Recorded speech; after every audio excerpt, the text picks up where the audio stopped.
the Cavs started their first ever post-LeBron playoff series with a tough loss to the Knicks, losing 101-97 at home in Game 1.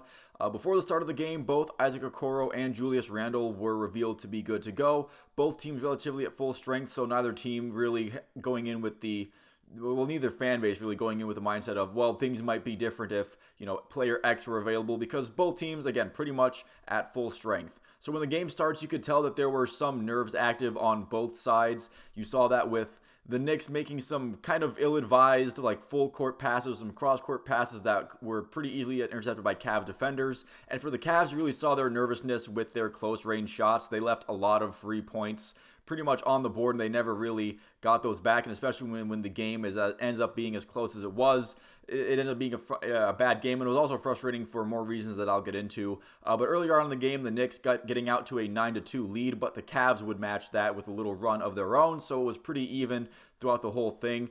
Early on in the game, it becomes apparent that Isaac Okoro, despite him being back, and that's cool for the defense and everything, he can't hit a corner three. They give him a couple open looks, he bricks both of them, and it just kind of set a trend for some of the bad Cavs shooting that we saw throughout Game 1. Julius Randle did make his presence known early. He looked completely fine in the first half, did not look rusty, didn't look like he was dealing with an ailment at all. He came out like a gangbuster. He looked fine.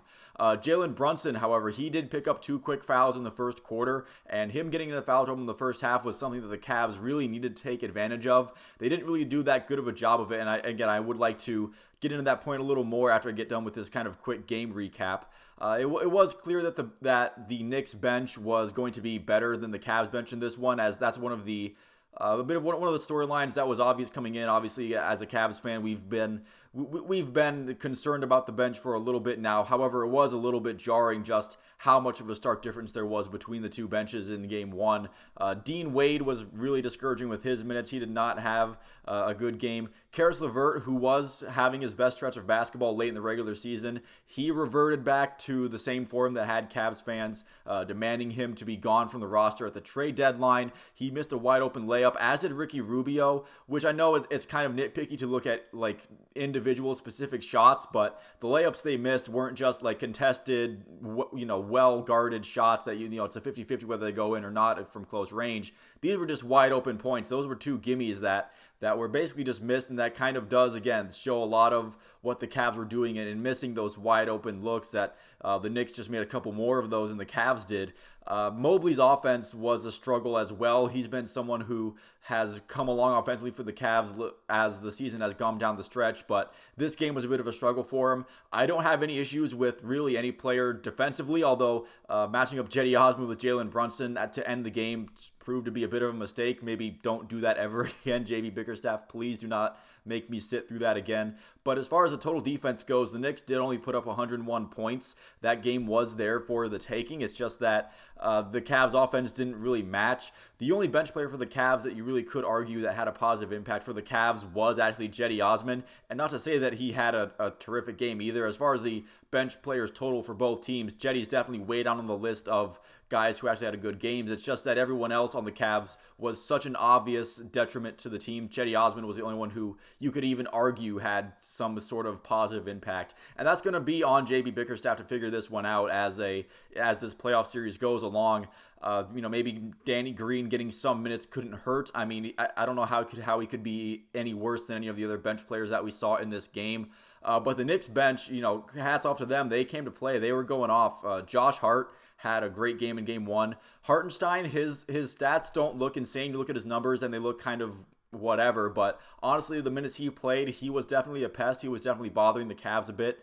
Obi Toppin in the third quarter, when Julius Randle was sitting, he gave the Knicks some really good minutes in that third quarter. When again, one of Julius Randle sitting out, you think that maybe the Cavs could have an opportunity to try to cut into the deficit, but Obi Toppin really did a good job of replacing those minutes.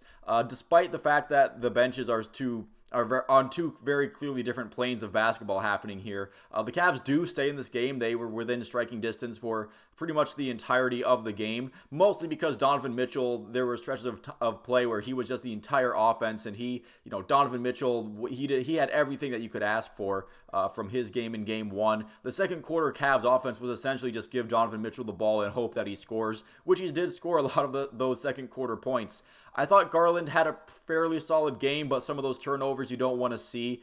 Maybe so he was trying to make a little bit too much happen by himself. Again, Darius Garland does have playmakers around him that he could distribute the ball to. But overall, again, I think he had a fairly solid game. Just maybe don't try to play as much. You don't have to do everything by yourself if you're Darius Garland. But again, they stayed within striking distance. And in the fourth quarter, a Donovan Mitchell-fueled run actually did give the Cavs the lead with a little bit more than 2 minutes left. They had a 1-point lead off of a Jarrett Allen tip-in on an offensive board. And everything was looking good because they had come back from a decent deficit in the fourth quarter. They had come all the way back, and they lead the game, and it looks like they're going to have a clutch fourth quarter here. But the Knicks have their own game-breaking talent. As Jalen Brunson had time had run out, he was essentially out of foul trouble late in the second half, and he was having a huge second half in this game against the Cavs. He was definitely going to be a problem, and we knew that he was going to be a problem going in. The Cavs, obviously, you could have the best defense in the NBA, and Jalen Brunson is still going to give you trouble because that's just the kind of player that he is. Josh Hart's three to put New York back in the lead was also huge, obviously. The Knicks have players that they're going to do what they're going to do, especially, again, if you put Cedi Osman on Jalen Brunson in crunch time, he's going to make you pay for that. During the final minute as well, don't think I don't take this into account. The Knicks got some huge offensive rebounds, and that was an issue for the Cavs later in the game, where I thought earlier on the Cavs actually did a pretty good job of keeping the Knicks at bay on the boards. But as that game wound down, Mitchell Robinson really did find a way to be a bother for the Cavs, and he was drawing fouls and getting offensive boards and giving the Knicks some second chance points. Hartenstein was doing that pretty well also. So it was just at the end, the Cavs weren't getting those rebounds. It's something where I really, we knew that was going to be an issue coming in, seeing where both of these teams stacked in terms of where they ranked in the NBA among rebounds. It's getting to a point where if a shot goes up, I don't care if Jarrett Allen and Evan Mobley see the ball. I want them to find one of them, whoever's closer, to find a Mitchell Robinson and put a body on him specifically as soon as possible. And the ball, eventually, once you find Mitchell Robinson, you'll find the ball as well. Now, I do want to get into more of the reasons that this loss was especially frustrating, besides the fact that it's just you don't want to lose in the playoffs, especially in a game that's close. But I do feel like the Knicks did show signs of vulnerability at points in this game. Jalen Brunson was essentially taken out of the entire first half with foul trouble, and you're not going to have something like that in this series. Probably, again, I can almost guarantee that Jalen Brunson will not be, he's not going to be only getting 9 minutes and a half ever again because of foul trouble. That's just not going to happen. You only get stuff like that once per series usually. RJ Barrett was horrible for the Knicks. He had an awful game, but we know that he can pick it up, and if that better version of RJ Barrett shows up against the Cavs in one of these games, that's going to be another issue that the Cavs will have to overcome, where they couldn't even get this game out. Bickerstaff handling the bench. Honestly, we can talk about his lineup and his rotations all we want, and we can complain about him. But did anyone's performance actually on that bench show you that they were deserving of more minutes, or if the minutes were distributed differently, there would have been a different outcome? Again, maybe Danny Green getting minutes would actually provide something because he didn't play in that game, but honestly, we don't know. It might just be as fruitful as rearranging deck chairs on the Titanic for all we know at this point. And, you don't get many games like this where both teams kind of seem to be on the ropes, and if you're the Cavs, you can pull that one out. You can start this series up 1-0. But now your best case scenario is you win game 2 and you split at home, and then after that you lose your home court advantage because the Knicks would have more home games remaining. And it's not the end of the world. It's not like we're running around with our hands in our air running in circles because the series is definitely over or anything.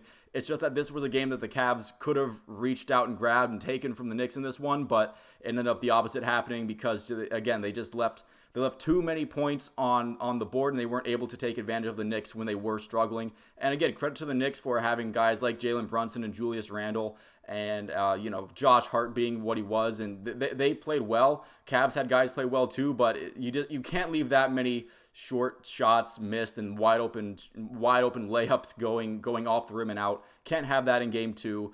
If this happens again in game 2, then we're having a much more panicked discussion. But again, hopefully by now the nerves are gone. They can steal their nerves and focus on game 2. So thank you all for watching this video. I'll see you at the next one.